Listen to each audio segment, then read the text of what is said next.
Okay, happy morning po mga mahal ating taga-subaybay. So narito po pala tayo sa Barangay 183, Villamor, Pasay City, na kung saan po ay kasama natin ang isang mukhang masigasig na kagawad po dito sa Pasay City, Kagawad Arthur Sinyosa. So medyo kukuha po kami ng konting information sa nakaraang pagbaha rito, ano? At gaano ba kataas ang tubig dito, Kagawad Sinyosa? Actually, ang simula ng Martes, nababaw pa lang, pero last Wednesday, talagang lampas tao yung 6 feet. Ay, talagang grabe yun, ha? So, maraming lumalangoy. Actually, pumunta na dito si Chairman Tolentino ng UMDA.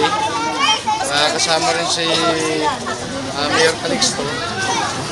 Tapos, while kami na nag-assist sa constituents namin na.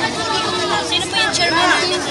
Si Honorable Cesar S. Toledanes. Toledanes. So, ano pa po ang mga tulong na naibigay ng ating mga ahensya ng gobyerno na madali ang tulong dito sa mga nabiktima po ng baha? Actually, nagpadala ng relief goods din yung MNDA dito. Tapos kami rin, nagbigay din kami ng relief goods through our calamity fund.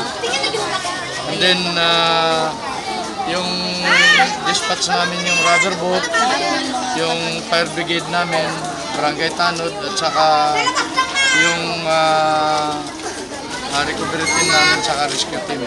So mga ilang, gaano po kadami yung na-rescue ninyo yung araw ng pagbaha naman ng pagbaha? Actually, hindi namin maano yung rescue dahil ang kinukuha na namin yung talagang malalim na area na. Saan mo yun? Dito banda sa area na to. Simula dito hanggang yung doon sa tabi ng creek. So mga ilang?